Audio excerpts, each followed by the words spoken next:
അഭിമാനവും വികാരവുമായ Shri PJ Joseph സാറിൻ്റെ മകൻ,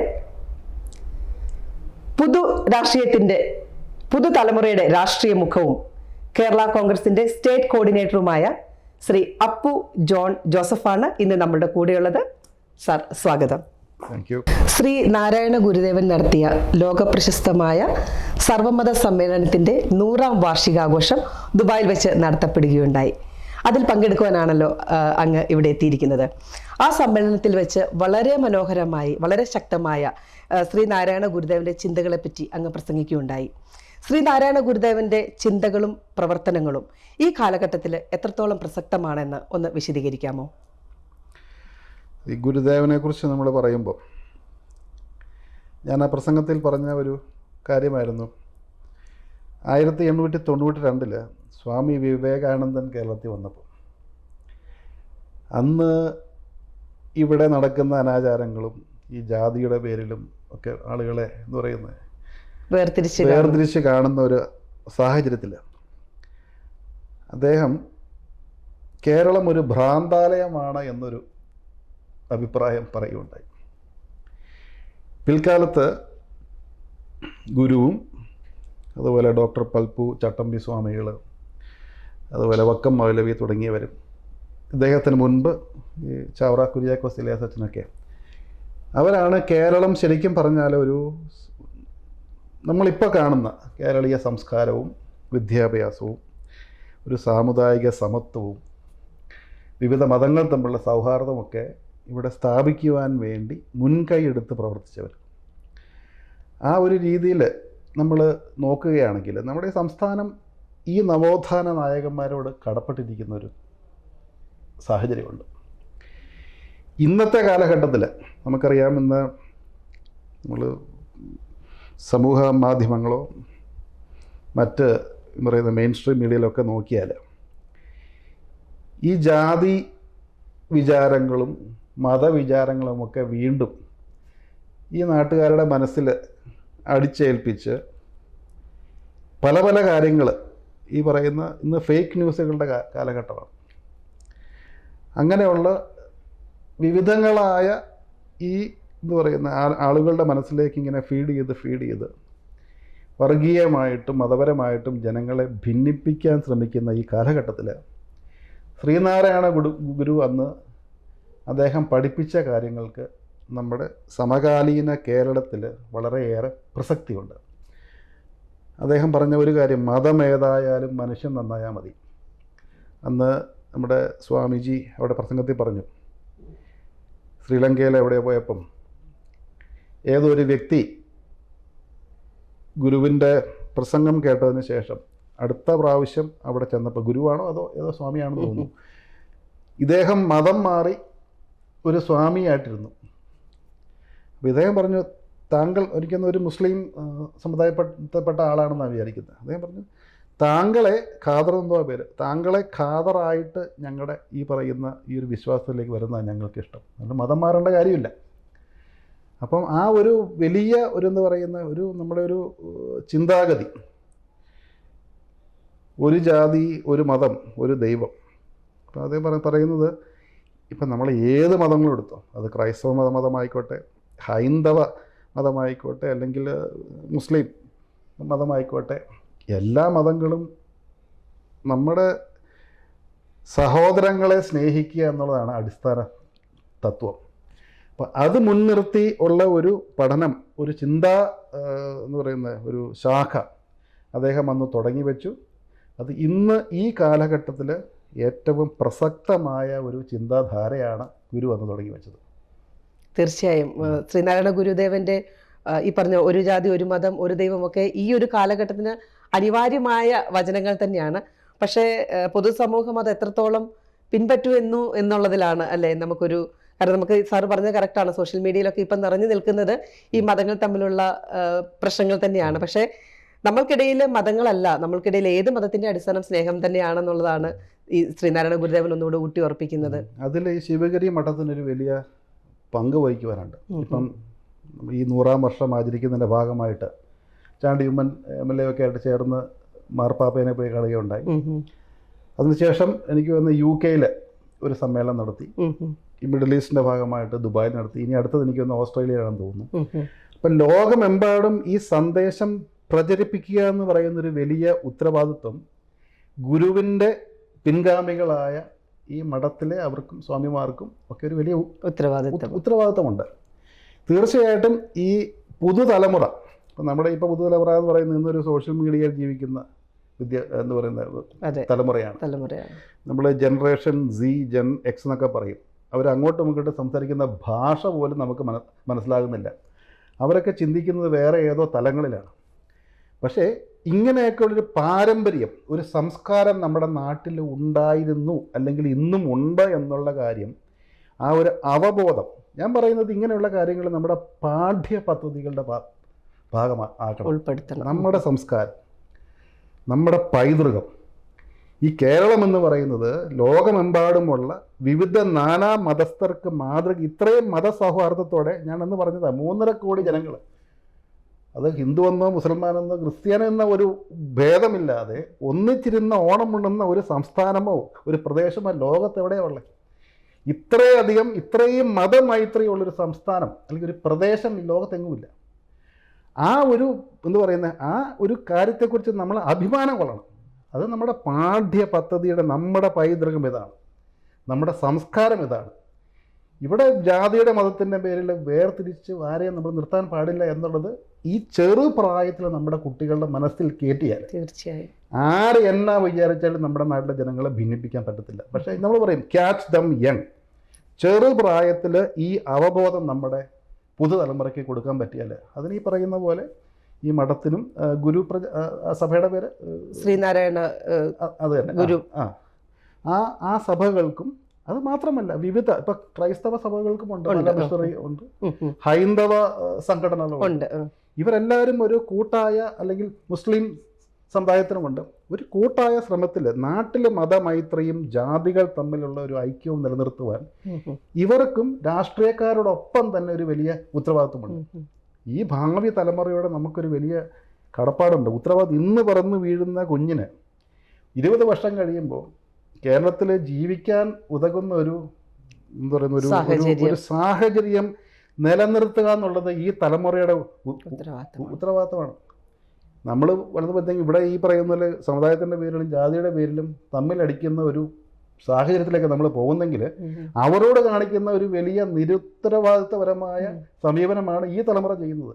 നമ്മൾ ഈ ഓരോ കാരണന്മാർക്കും, ഈ ഓരോ തലമുറ, ഓരോ വ്യക്തിക്കുമുള്ളൊരു വ്യക്തിപരമായ ഉത്തരവാദിത്തമാണെന്നുള്ള അവബോധം ജനങ്ങളിൽ കൊണ്ടുവരിക. കുഞ്ഞു കുട്ടികളെ ഇത് പറഞ്ഞ് മനസ്സിലാക്കുക. ചെറുപ്പത്തിൽ പഠിപ്പിച്ച പിള്ളേർ മറക്കത്തില്ല. അതെ, കറക്റ്റാണ് സാറ്. കുട്ടികളുടെ കാര്യം പറഞ്ഞതുകൊണ്ട് ഞാൻ പറയാണ്, ഇപ്പം നമ്മുടെ നാടിന് ഏറ്റവും വലിയൊരു പ്രശ്നം നമുക്കറിയാം, നമ്മുടെ ഭാവി തലമുറയുടെ കൈകളിലാണ് നമ്മുടെ രാജ്യത്തിൻ്റെ സുരക്ഷ എന്ന് പറയുന്നത്. പക്ഷേ ഇപ്പം നമ്മുടെ ഭാവി തലമുറയുടെ തലച്ചോറുകളെ പുകച്ചുകൊണ്ടിരിക്കുന്നതെല്ലാം മയക്കുമരുന്നും അല്ലെ അതുപോലുള്ള കാര്യങ്ങളൊക്കെയാണ്. അപ്പം എന്തുകൊണ്ടാണ് കേരളത്തിൽ ഇത് പെട്ടെന്നുണ്ടായ ഒരു സംഭവമല്ല, പയ്യെ പയ്യെ വന്ന് ഇപ്പോൾ അത് പടർന്ന് പന്തലിച്ച് നിൽക്കുന്ന ഒരു അവസ്ഥയാണ് കാണുന്നത്. ഈ കുഞ്ഞു കുട്ടികൾ, അതായത് വളരെ ഒരു സ്കൂളിൻ്റെ തൊട്ടടുത്തൊരു കടയുണ്ടെങ്കിൽ പോലും അവിടെ പോലും മയക്കുമരുന്നുകൾ ലഭ്യമാകുന്ന ഒരു രീതിയിലേക്ക് എത്തിയിരിക്കുകയാണ്. അപ്പോൾ എന്തുകൊണ്ടാണ് ഇത് എങ്ങനെ നമുക്ക് തടയാൻ പറ്റും? നമ്മുടെ കുഞ്ഞുങ്ങളെ എങ്ങനെ, കുട്ടികൾ സുരക്ഷിതരാണോ നമ്മുടെ കുട്ടികൾ? അതിനെക്കുറിച്ച് പറയുമ്പോൾ കുറച്ച് രാഷ്ട്രീയം പറയാണ്ടിരിക്കാൻ പറ്റത്തില്ല. നമ്മൾ കേരളത്തിൽ ഒരു ഉദാഹരണം പറഞ്ഞു കഴിഞ്ഞാൽ, ഇദ്ദേഹത്തിൻ്റെ വീട് കോട്ടയം തിരുനക്കര ക്ഷേത്രത്തിനടുത്താണ്. ആ പ്രദേശത്ത് നിന്ന് ഒരാൾ ഒരു പോക്കറ്റ് അടിച്ചോ, ഒരു വീട്ടിലൊരു മോഷണം നടത്തി, ഉടനെ തന്നെ കോട്ടയം റെയിൽവേ സ്റ്റേഷനിൽ പോയി ട്രെയിൻ കയറി അവൻ വല്ല ജാർഖണ്ഡിലോ ബംഗാളിലോ കാശ്മീരിലോ പോയാലേ നമ്മൾ വാർത്തകളെ കാണുന്ന കേരള പോലീസ് ഒരാഴ്ച കൊണ്ട് അവിടെ ചെന്ന് അവനെ ട്രേസ് ചെയ്ത് പൊക്കി ഇവിടെ കൊണ്ടുപോയി കോട്ടയം ജയിലിൽ കൊണ്ടുപോയിടും, സബ് ജയിലിൽ കൊണ്ടുപോയിടും. നമ്മുടെ കേരള പോലീസ് അത്ര മോശം ഫോഴ്സ് ഒന്നുമല്ല, കഴിവുള്ളവരാ. തീർച്ചയായും. ഇന്ന് നമ്മൾ ചില വാർത്തകൾ കാണും, 10 ഗ്രാം MDMA-യുമായിട്ട് ഒരാളെ പിടിച്ചു. അത് ഈ ജാമ്യം കിട്ടാൻ വകുപ്പുള്ള ക്വാണ്ടിറ്റി താഴെയുള്ള, അല്ലെങ്കിൽ 10 ഗ്രാം കഞ്ചാവുമായിട്ട് ഒരാളെ പിടിച്ചു, അല്ലെങ്കിൽ 20 ഗ്രാം കഞ്ചാവുമായിട്ട് പിടിച്ചു. തൊട്ടപ്പുറത്ത് 100 കിലോ കഞ്ചാവിൻ്റെ കച്ചവടം നടന്നുകൊണ്ടിരിക്കുക, തൊട്ടപ്പുറത്ത് 3 കിലോ MDMA-യുടെ കച്ചവടം നടന്നുകൊണ്ടിരിക്കുക. ഇത്രയും കഴിവുള്ള, ഇത്രയും ഇൻ്റലിജൻസ് വകുപ്പുള്ള കേരള പോലീസിന് ഈ കേരളത്തിലേക്ക് ഈ ഡ്രഗ്സും മയക്കുമരുന്നും അത് കാസർഗോഡ് വഴിയാണോ, അല്ലെങ്കിൽ ഇവിടുന്ന് നമ്മുടെ കൂർഗ് വഴിയാണോ, അല്ലെങ്കിൽ പാലക്കാട് വാളയാർ വഴിയാണോ, മൂന്നാർ വഴിയാണോ, കുമിളി വഴിയാണോ, കളയിക്കാവിള വഴിയാണോ, അതോ കപ്പൽ മാർഗമാണോ, വിമാന മാർഗമാണോ എന്ന് അറിയത്തില്ല എന്ന് പറഞ്ഞാൽ അത് വിശ്വസിക്കാൻ മാത്രം മണ്ടന്മാരൊന്നുമല്ല ഈ നാട്ടിലെ ജനങ്ങൾ. ഈ ഭരണകൂടത്തിന് കൃത്യമായിട്ടറിയാം ഇത് എവിടെ നിന്നാണ് വരുന്നത്, ഇതിൻ്റെ പിന്നിൽ പ്രവർത്തിക്കുന്ന മാഫിയ ആരാണ് അതിന് നേതൃത്വം കൊടുക്കുന്നത്. പക്ഷെ പ്രശ്നം എന്താണെന്ന് വെച്ചാൽ കാസർഗോഡ് തൊട്ട് തിരുവനന്തപുരം വരെ ഇതിൻ്റെ പിന്നിലുള്ള ആളുകളെ അറസ്റ്റ് ചെയ്യാൻ തുടങ്ങിയാൽ ഈ നാട്ടിൽ ഒരു പാർട്ടിയിൽ പ്രവർത്തിക്കാൻ പിന്നെ ആൾക്കാരുണ്ടാകത്തില്ല. അവരാണ് ഇതിൻ്റെ പുറകിൽ ഒരു വലിയ പങ്ക് വഹിക്കുന്നത്. ഇന്ന് കേരളത്തിലെ ഒരു അവസ്ഥ നോക്കുക. ഇന്ന് കേരളം ഒരു പലായനങ്ങളുടെ നാടായിട്ട് മാറി. നമ്മുടെ നാട്ടിലെ കാർന്നോമാർക്കൊന്നും പിള്ളേരെ ഇവിടുത്തെ കോളേജിൽ വിടാൻ പേടിയാണ്. ഒന്നുകിൽ SFIക്കാർ ഇടിച്ച് അവൻ്റെ നടുപൊടിക്കും, അല്ലെങ്കിൽ അവൻ മയക്കുമരുന്നിന് അടിമപ്പെടും എന്ന് വേണ്ട നിരവധി വിഷയങ്ങളാണ്. ഇന്ന് ഈ കുട്ടികളെല്ലാം ഇവിടുന്ന് വണ്ടി കയറി UK-ക്കും കാനഡയ്ക്കൊക്കെ പോവാം. ആ പോകുന്ന ഒരു ബഹുഭൂരിപക്ഷം വിദ്യാർത്ഥികളും ഒരു ഐക്യജനാധിപത്യ മുന്നണി പാരമ്പര്യമാണ്. ഒന്നുകിൽ കേരള കോൺഗ്രസ്സുകാരാണ്, അല്ലെങ്കിൽ കോൺഗ്രസ്സുകാരാണ്. ഇടതുപക്ഷത്തിൻ്റെ കൂടെ നിൽക്കുന്ന പിള്ളേരെ അവർ ആ പാർട്ടി ചെന്ന് കഴിഞ്ഞാൽ അവർ ഏതെങ്കിലും ഒരു കേസിൽ പെടുത്തി, ഞാനീ പറയുന്നത് ചിലപ്പോൾ വലിയ കോൺട്രവേഴ്സി ഉണ്ടാക്കുന്ന ഡയലോഗാണ്, പക്ഷെ ഞാൻ വാസ്തവം അത് ഈ നാട്ടിൽ നടക്കുന്ന യാഥാർത്ഥ്യമാണ്. അവനെ ഒന്നുകിൽ ഒരു തല്ലുകേസിൽ പെടുത്തും, അല്ലെങ്കിൽ ഒരു കഞ്ചാവ് കേസിൽ പെടുത്തും. അജീവാനന്ദം പാർട്ടിയുടെ അടിമയാക്കി കൊണ്ട് നടക്കുന്നുണ്ട്. ആ വിഭാഗത്തിൽ നിന്ന് പുറത്തോട്ട് പോകുന്ന കുട്ടികളുടെ എണ്ണം ഒന്ന് നോക്കിയാൽ മതി. പോകുന്നില്ല കുട്ടികൾ, അവനൊക്കെ ഇവിടെ നാട്ടിൽ പെടുത്തി കിടക്കുക. കാരണം അവർക്ക് ഭാവിയിലേക്ക് പ്രവർത്തിക്കാൻ പിള്ളേർ വേണം. അവർ ഈ ഒരു സംസ്കാരമുള്ള ഒരു തലമുറയെ വളർത്തിക്കൊണ്ട് വരുന്നൊരു വലിയ പങ്ക് അവർക്ക് ഉണ്ട് എന്ന് വിശ്വസിക്കുന്ന ഒരു വ്യക്തിയാണ് ഞാൻ. അത് യാഥാർത്ഥ്യമാണെന്ന് വിശ്വസിക്കുന്ന വ്യക്തിയാണ് ഞാൻ. അപ്പം ഈ ഒരു പ്രവണതയിലേക്ക് നമ്മുടെ കുട്ടികളെ കൊണ്ടുപോകുന്നതിൽ ഇവിടെയുള്ള ഇങ്ങനെയുള്ള സംഘടനകൾക്കും ഒരു പരിധി വരെ അതിനകത്തൊരു പങ്കുണ്ട്. കാരണം ഞാൻ പറഞ്ഞില്ലേ, നമ്മുടെ പോലീസ് ഫോഴ്സിന് ഒരു കേരളത്തിൽ തെളിയിക്കാത്ത എത്ര കേസുകളുണ്ട്, എണ്ണം എടുത്ത് നോക്കിയാൽ വളരെ കുറവാണ്. എന്ത് കൊലപാതകമാണെങ്കിലും, എന്ത് യുവതികൾക്കെതിരെയുള്ള വിഷയങ്ങളാണെങ്കിലും, ഏത് കേസുകളും എടുത്തോ, കേരള പോലീസ് എഫിഷ്യൻറ്റ് ഫോഴ്സ് തന്നെയാണ്. പക്ഷെ അതിന് തലപ്പത്തിരിക്കുന്ന ആള്, ഈ ഹോം മിനിസ്ട്രി കൈകാര്യം ചെയ്യുന്ന ആളുടെ നിലപാടാണ് ഇവരെ നല്ല രീതിയിൽ പോകണോ, അല്ലെങ്കിൽ ചില കാര്യങ്ങൾ അവഗണിക്കണോ, അല്ലെങ്കിൽ ചില കാര്യങ്ങൾ കണ്ടില്ല എന്ന് നടിക്കണോ എന്ന തീരുമാനത്തിലേക്ക് എത്തിക്കുന്നത്. അപ്പം അതാണ് എനിക്ക് ഇതിനെക്കുറിച്ച് പറയാനുള്ളത്. ശരിക്കും സാർ ഒരു വലിയ ചർച്ചയ്ക്കാണ് ഈ ഒരു വേദിയിൽ തിരി കൊളുത്തിയിരിക്കുന്നതെന്ന് വേണമെങ്കിൽ പറയാം. സാർ ഇപ്പൊ പ്രവാസി ദുബായിലേക്ക് വന്നുകൊണ്ട് ഞാൻ ചോദിക്കുകയാണ് സാർ, ഞങ്ങൾ പ്രവാസികൾക്ക് ഇവിടെ പല പ്രശ്നങ്ങളുണ്ട്. നമ്മൾക്ക് ഏറ്റവും വലിയ മലയാളികളെ സംബന്ധിച്ച് ഏറ്റവും വലിയൊരു ദുരിതം എന്ന് പറയുന്നത് വെക്കേഷൻ ടൈം ആകുമ്പോൾ കുത്തനെ ഉയരുന്ന വിമാന ടിക്കറ്റിന്റെ നിരക്കുകൾ. അതുകൂടാതെ സാറ് ശ്രദ്ധിച്ചാൽ അറിയാം, ഏറ്റവും കൂടുതൽ പ്രവാസ ലോകത്ത് ആത്മഹത്യാ പ്രേരണയും ആത്മഹത്യ ചെയ്യുന്നതും മലയാളികളാണ്. കണക്കുകൾ എടുത്തു നോക്കിയാൽ ഏറ്റവും കൂടുതൽ മലയാളികളാണ് ഇവിടെ ആത്മഹത്യ ചെയ്യുന്നത്. അപ്പോൾ ഇങ്ങനെ ഒരുപാട്, കാരണം വെച്ചാൽ പ്രവാസ ജീവിതം എന്ന് പറയാൻ സാറിന് അറിയാം, വീടും നാടും എല്ലാം വിട്ട് ഒറ്റയ്ക്ക് വന്ന് താമസിക്കുന്ന ഒരു കാലത്ത് ഒരു പ്രവാസി. ഞാൻ സ്വിറ്റ്സർലൻഡിൽ 7 വർഷം IT മേഖലയിൽ ജോലി ചെയ്ത ഒരു പ്രവാസിയുടെ വേദന അറിയാൻ പറ്റും, എനിക്കും അറിയാൻ പറ്റും. പക്ഷെ ഇവിടെ ഇങ്ങനെ കുറെ പ്രശ്നങ്ങളുണ്ട്. പിന്നെ അറിയാം വിസ തട്ടിപ്പ് കേസുകൾ, അങ്ങനെയൊക്കെ ഒരുപാട് കാര്യങ്ങൾ ചതിവുകളിൽ പെട്ട് ഇവിടെ കഴിയുന്ന ആൾക്കാർ. അപ്പോൾ ഒരുപാട് പ്രശ്നങ്ങൾ പ്രവാസികൾ അഭിമുഖീകരിക്കുന്നുണ്ട്. ഏതൊരു രാഷ്ട്രീയ പാർട്ടി ആയിക്കോട്ടെ, ഈ പ്രവാസിക ലോകത്ത് വരുന്നവരെല്ലാവരും കുറെ വാഗ്ദാനങ്ങൾ നമ്മൾക്ക് തരുന്നു, തിരിച്ചു പോകുന്നു എന്നുള്ളതല്ലാതെ പലതും പാലിക്കപ്പെടുന്നില്ല എന്നുള്ളതാണ് വാസ്തവം. അപ്പോൾ ഒരു രാഷ്ട്രീയ പ്രവർത്തകൻ എന്ന നിലയിൽ, ഒരു യുവ രാഷ്ട്രീയ പ്രവർത്തകൻ എന്ന നിലയിൽ എന്തായിരിക്കും പ്രവാസികൾക്ക് വേണ്ടി നമുക്ക് ഒന്ന് ചെയ്യാൻ പറ്റുന്നത്? പ്രവാസികളുടെ ഈ പ്രശ്നങ്ങളെ ഏത് രീതിയിൽ നമുക്ക് പരിഹരിക്കാൻ പറ്റും? അതിനുവേണ്ടി രാഷ്ട്രീയ പാർട്ടികൾക്ക് എന്ത് ചെയ്യാൻ പറ്റും, എന്ത് നിലപാടെടുക്കാൻ പറ്റും എന്ന അങ്ങയുടെ ഒരു അഭിപ്രായം എന്താണ്? ഈ യാത്രയുടെ കാര്യം പറഞ്ഞല്ലോ, അത് എളുപ്പത്തിൽ സോൾവ് ചെയ്യാവുന്ന വിഷയമുള്ളൂ. കേരള സർക്കാർ കോടിക്കണക്കിന് രൂപ പല മേഖലകളിലും ഇവർ ചെലവഴിക്കുന്നുണ്ട്. എന്തുകൊണ്ട് കേരള എയർലൈൻ എന്ന് പറഞ്ഞൊരു പ്രോജക്റ്റ് പണ്ട് ആലോചിച്ചിട്ടുണ്ട്, എന്തുകൊണ്ടാണ് അത് നടപ്പാക്കാത്തത്? ഒരു ദിവസം ഈ പറയുന്ന ഈ മിഡിൽ ഈസ്റ്റിലേക്ക് ഈ പറയുന്ന പോലെ ഇപ്പം നമുക്ക് ഈ ടച്ച് ഡൗൺ ആൻഡ് ഗോ, ഇവിടുന്ന് ഇപ്പം ഈ പറയുന്ന ഒമാനിൽ വരിക, ദുബായിൽ പോവുക, അങ്ങനെ ഞാൻ പറയുന്ന ഒരു 3-4 എയർക്രാഫ്റ്റ് വാങ്ങിയാൽ ഈസിലി പരിഹരിക്കാവുന്ന ഒരു വിഷയമേ ഉള്ളൂ ഈ പീക്ക് ടൈമിൽ ഈ മലയാളികളെ. അതായത് ഈ ഒരു ക്രൂരത എന്ന് പറയുന്നത് മിഡിൽ ഈസ്റ്റിലുള്ള ഇവിടുത്തെ സാധാരണക്കാരായ തൊഴിലാളികളായ മലയാളികളുടെ മാത്രമേ ഉള്ളൂ. യൂറോപ്പിലേക്ക് അമേരിക്കയിലൊന്നും ഇത്രയും ഇവരെ ഒരു ഡിഫറൻസ് നമ്മൾ കാണാറില്ല. ഈ ഇവിടെ വന്ന് ഈ പൊരി വെയിലത്ത് ജോലി ചെയ്യുന്ന പാവങ്ങളെയാണ് ഇവർ ശരിക്കും പറഞ്ഞാൽ ദ്രോഹിക്കുന്നത്. അതിന് സർക്കാർ തന്നെ ഇടപെട്ട് അതിനൊരു പരിഹാര മാർഗം കാണണം. നമ്മുടെ നാട്ടുകാരെ സംരക്ഷിക്കാനുള്ള ഒരു ഉത്തരവാദിത്വം നമ്മുടെ സർക്കാരിനുണ്ട്. അതുപോലെ തന്നെ പ്രവാസി ജീവിതത്തിൽ കണ്ടപ്പോൾ ഞാൻ സ്വിറ്റ്സർലൻഡിൽ ഞാൻ ജോലി ചെയ്യുന്നു പറഞ്ഞല്ലോ. സ്വിറ്റ്സർലൻഡിലൊക്കെ ഇപ്പം ആൾക്കാർ നമ്മളൊരു ടൂറിസ്റ്റായിട്ട് പോകുമ്പം വളരെ ബ്യൂട്ടിഫുൾ ആണ്, വളരെ നല്ല രാജ്യമാണ്. അവിടെ ഭയങ്കര പ്രകൃതി ഭംഗിയും പ്രകൃതി രമണീയമായ പീസ്ഫുൾ രാജ്യം. പക്ഷേ സ്വിറ്റ്സർലൻഡ് ഒരു സിംഗിൾ ഏണിംഗ് മെമ്പർ ഉള്ളൊരു ഫാമിലി ആണെങ്കിൽ, ഞാൻ ആദ്യം പോയപ്പോൾ ഞാൻ തന്നെ ജോലി, എൻ്റെ വൈഫ് ജോലിയില്ലായിരുന്നു. എൻ്റെ മകന് അന്ന് 1.5 വയസ്സേ ഉള്ളൂ ഞാൻ അവിടെ ചെല്ലുമ്പം. അപ്പോൾ അവൻ സ്കൂളിൽ പോകുന്നതിന് വരെ എൻ്റെ ഭാര്യ അനു എന്നാ പേര്, അനു ജോലി ചെയ്തിട്ടില്ല. പ്രവാസി ജീവിതത്തിൽ ഒരാൾ ജോലി ചെയ്താൽ നമുക്ക് കിട്ടുന്ന ശമ്പളം, സ്വിറ്റ്സർലൻഡ് ഹൈലി പേയിങ് കൺട്രിയാണ്, പക്ഷെ ചിലവും അതനുസരിച്ച് കൂടുതലാണ്. End of the month balance ഒന്നുമില്ല. നമ്മൾ സമ്പാദിക്കുന്നു, അവിടെ തന്നെ ചിലവഴിക്കുന്നു. 2 പേർക്ക് ജോലി ഇല്ലാണ്ട് നമുക്ക് യൂറോപ്പിൽ ജീവിക്കാൻ പറ്റത്തില്ല. അത് തന്നെ ഇവിടുത്തെ സ്ഥിതി. ഇവിടെ ഇപ്പം നമുക്ക് ലേബർ ക്യാമ്പുകളിൽ നിൽക്കുന്നതുകൊണ്ടാണ് തുച്ഛമായ വേതനത്തിൽ പോലും ഇവർക്ക് എന്തെങ്കിലും ബാക്കി വെക്കാൻ ആളുകൾക്ക് സാധിക്കുന്നു. അപ്പം ഇതിനുള്ള ഒരു പരിഹാരമെന്ന് പറയുന്നത് അത് ഗവൺമെൻറ് തലങ്ങളിൽ, രാജ്യങ്ങൾ തമ്മിൽ എടുക്കേണ്ട തീരുമാനങ്ങളാണ്. അത് കേരള ഗവൺമെൻറ് ഇതിനകത്തൊരു ഹ്യൂമൻ റൈറ്റ്സ് ഇഷ്യൂ ഉണ്ട്, ഒരു മനുഷ്യാവകാശ വിഷയങ്ങളുണ്ട് ഇതിനകത്ത്. ഇതുപോലെ ഇവരെ കൊണ്ട് പാടുപെടുത്തി പണിയെടുപ്പിച്ചിട്ട് തുച്ഛമായ വേതനം കൊടുത്തിട്ട് ഇവരെ ഇങ്ങനെ ഒരു ഏതാണ്ട് സ്ലേവറി ലെവലിൽ ജീവിക്കുന്ന ആളുകൾ ഇന്നും മിഡിൽ ഈസ്റ്റിലുണ്ട്. തീർച്ചയായും അത് പരിഹരിക്കേണ്ടത് സർക്കാരുകൾ തമ്മിൽ. അതിന് നമുക്ക് നോർക്ക പോലത്തെയുള്ള ഒത്തിരി ഗവൺമെൻറ് ബോർഡുകളുണ്ട്.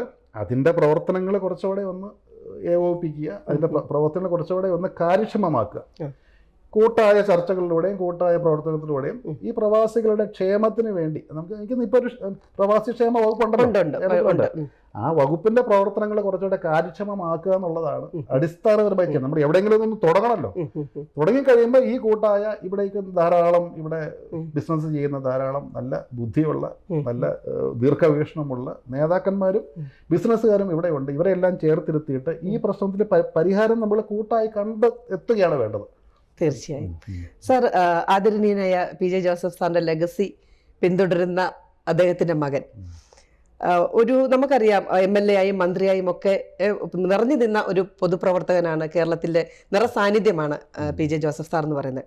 ഒരു പൊതുപ്രവർത്തകൻ എന്ന നിലയിലല്ലാതെ ഒരു മകൻ എന്ന നിലയിൽ അദ്ദേഹത്തിന്റെ പ്രവർത്തനങ്ങളെ അങ്ങ് എങ്ങനെ നോക്കിക്കാണും? മകനെന്ന നിലയിൽ പറഞ്ഞു കഴിഞ്ഞാൽ അപ്പച്ചൻ്റെ നിന്ന് ഞാൻ പഠിച്ച ഏറ്റവും വലിയ ഒരു രാഷ്ട്രീയ പാഠമെന്ന് പറയുന്നത്, അപ്പച്ചൻ എപ്പോഴും പറഞ്ഞൊരു കാര്യമുണ്ട്, വികസനത്തിൽ രാഷ്ട്രീയം പാടില്ല. അപ്പച്ചന് എനിക്ക് വന്ന 7 തവണ മന്ത്രിയായിട്ടുണ്ട്, വിവിധ പോർട്ട്ഫോളിയോ. ആദ്യമേ ഹോം മിനിസ്റ്റർ ആയിരുന്നു, പിന്നീട് വിദ്യാഭ്യാസം, എക്സൈസ്, റവന്യൂ, വീണ്ടും റവന്യൂവും ഹൗസിങ്, പിന്നെ 4 വകുപ്പ് 4ാമത് സഭയിൽ പൊതുമരാമത്ത്, വിദ്യാഭ്യാസം, രജിസ്ട്രേഷൻ, ഹൗസിങ്, വീണ്ടും പൊതുമരാമത്ത്, വീണ്ടും വാട്ടർ റിസോഴ്സസ്. അപ്പച്ചൻ മന്ത്രിയായിരിക്കുമ്പോൾ പ്രതിപക്ഷ ഭരണപക്ഷ ഭേദമില്ലാതെ ഓരോ MLA വന്ന് ഒരു ആവശ്യങ്ങൾ പറയുമ്പം ഇദ്ദേഹം CPM ആണോ കോൺഗ്രസ് ആണോ, സർക്കാർ എന്ന് പറയുന്നതേ ഒരു രാഷ്ട്രീയ പാർട്ടിയുടെ സർക്കാരല്ല, കേരളത്തിലെ 3.5 കോടി ജനങ്ങളുടെ സർക്കാരാണ്. വോട്ട് ചെയ്യുമ്പോൾ അങ്ങോട്ടൊക്കെ വരും, വോട്ട് ചെയ്ത് ഭരണത്തിൽ കയറിയാൽ ഇത് കേരള സംസ്ഥാനത്തിൻ്റെ സർക്കാരാണ്. ആ ഒരു ബോധത്തോടെ അത് വികസനത്തിൽ രാഷ്ട്രീയം പാടില്ല. എവിടെ ആവശ്യമുണ്ടോ, എവിടെ വികസന പ്രവർത്തനം നടത്തണോ, എവിടെ ഈ വിഷയങ്ങളുണ്ടോ അത് പരിഹരിക്കാൻ ജനങ്ങളെ കാണണ്ട, അല്ലാണ്ട് അവിടെ ആ MLA CPM ആണോ അല്ലെങ്കിൽ MLA കോൺഗ്രസ് ആണോ കേരള കോൺഗ്രസ് ആണോ എന്നുള്ളതല്ല. അതാണ് അടിസ്ഥാനപരമായിട്ട് അപ്പച്ചനിൽ നിന്ന് ഞാൻ പഠിച്ച ഒരു പാഠം. അതുപോലെ തന്നെ ഒത്തിരി കാര്യങ്ങൾ അപ്പച്ചൻ ഈ പറഞ്ഞ പോലെ ഒരു സൗമ്യ സ്വഭാവക്കാരനാണ്, ക്ഷമ. അപ്പച്ചൻ്റെ രാഷ്ട്രീയ ജീവിതത്തിൽ അപ്പച്ചനെ വ്യക്തിപരമായി ദ്രോഹിച്ചവരും ദ്രോഹിക്കാൻ ശ്രമിച്ചവരുമായിട്ടുള്ള ഒത്തിരി ആളുകളുണ്ട്. ആരുടെയും പേരെടുത്ത് പറയുന്നില്ല, പക്ഷെ അവരൊക്കെ ഈ ഇടയ്ക്കിടയ്ക്ക് ഇപ്പോഴും പലരും ഫോണൊക്കെ വിളിക്കാറുണ്ട്. ഫോൺ വിളിക്കുമ്പോൾ അപ്പച്ചൻ്റെ മുഖം വിടരും, കാരണം പണ്ട് അപ്പച്ചൻ്റെ പെറ്റ്സായിരുന്നു ഇവരെല്ലാം. ക്ഷമ എന്ന് പറയുന്നത് ഞാൻ പഠിച്ചത് അപ്പച്ചനിൽ നിന്നാണ്. ആരോടും ക്ഷമിക്കും, മനസ്സിലൊന്നും വെച്ച് കൊടുക്കത്തില്ല. അപ്പോൾ അങ്ങനെയുള്ള ചില അടിസ്ഥാന ഗുണങ്ങൾ ഒരു രാഷ്ട്രീയക്കാരൻ എന്ന് പറയുമ്പം എല്ലാവരും വിചാരിക്കുന്ന രാഷ്ട്രീയക്കാരനെല്ലാം കഠിന ഹൃദയരാണെന്ന് വിളിക്കുന്നത്. അപ്പച്ചന് ഇത്രയും ലോല ഹൃദയനായ ഒരു രാഷ്ട്രീയക്കാരനെ ഞാൻ കണ്ടിട്ടില്ല. സർ, വരുന്ന കാലങ്ങളിൽ നമ്മളുടെ കേരള രാഷ്ട്രീയ ഭാവിയിൽ ഞങ്ങളെല്ലാവരും പ്രതീക്ഷയോടെ നോക്കിക്കാണുന്ന ഒരു മുഖമാണ് അങ്ങയുടേത്. എൻ്റേതോ? ഒരു ഒരു മന്ത്രിയോ ഒക്കെ ആയി അച്ഛനെ പോലെ തന്നെ, ഇപ്പം അച്ഛൻ്റെ കുറച്ച് സ്വഭാവ സവിശേഷതകളൊക്കെ അങ്ങ് ഇവിടെ പറഞ്ഞു. അതുപോലെ തന്നെ അച്ഛൻ്റെ ആ ഒരു ലെഗസി പിൻപറ്റുന്ന ഒരു മകനായി നിറഞ്ഞു നിൽക്കട്ടെ എന്ന് ഞങ്ങൾ ആശംസിക്കുകയാണ്. ഞങ്ങളെല്ലാവരും അതിനുവേണ്ടി കാത്തു നിൽക്കുകയാണ്. ദൈവം അങ്ങേ ധാരാളമായി അനുഗ്രഹിക്കട്ടെ. കേരള ജനതയ്ക്ക് വേണ്ടി ഇപ്പം പറഞ്ഞ വാക്കിനെ ഒന്നുകൂടെ ആവർത്തിക്കുകയാണ്. ഒരു രാഷ്ട്രീയമെന്ന് പറയുന്നത് ഒരു വ്യക്തികൾക്ക് വേണ്ടിയുള്ളതാവരുത്, അതൊരു രാഷ്ട്രത്തിന് വേണ്ടി അല്ലെങ്കിൽ ഒരു സമൂഹത്തിന് വേണ്ടിയുള്ളതാകുന്നത് വലിയ സന്ദേശമാണ് അങ്ങിപ്പോൾ പറഞ്ഞത്. അതുതന്നെയാണ് ഞാൻ വീണ്ടും ആവർത്തിക്കുന്നത്. ഏത് രാഷ്ട്രീയമായിക്കോട്ടെ, പൊതുജനങ്ങളെ എല്ലാവരെയും ഒരുമിച്ച് കാണുവാൻ, അവരുടെ താല്പര്യങ്ങൾക്ക് വേണ്ടിയിട്ട് അല്ലെങ്കിൽ നമ്മുടെ നാടിന് വേണ്ടിയിട്ട് പ്രവർത്തിക്കുവാൻ, കക്ഷി രാഷ്ട്രീയം മറന്ന് പ്രവർത്തിക്കുവാൻ അങ്ങേക്ക് സാധിക്കട്ടെ. അങ്ങ് ഏറ്റവും ഉന്നതമായ പദവികളിൽ എത്തട്ടെ എന്ന് ദൈവത്തോട് പ്രാർത്ഥിക്കുന്നു. ഈ ഒരു ഞങ്ങൾക്കറിയാം ഒരുപാട് തിരക്കിലായിരുന്നുവെന്ന്. ഇതിനിടയ്ക്കും ഞങ്ങൾക്ക് വേണ്ടി അല്പസമയം ചെലവഴിച്ച അങ്ങേക്ക് എല്ലാവിധ നന്ദിയും രേഖപ്പെടുത്തുന്നു. Thank you so much sir. നിങ്ങളോടും നന്ദി രേഖപ്പെടുത്തുന്നു. ദൈവം സമൃദ്ധമായി അനുഗ്രഹിക്കട്ടെ. Thank you.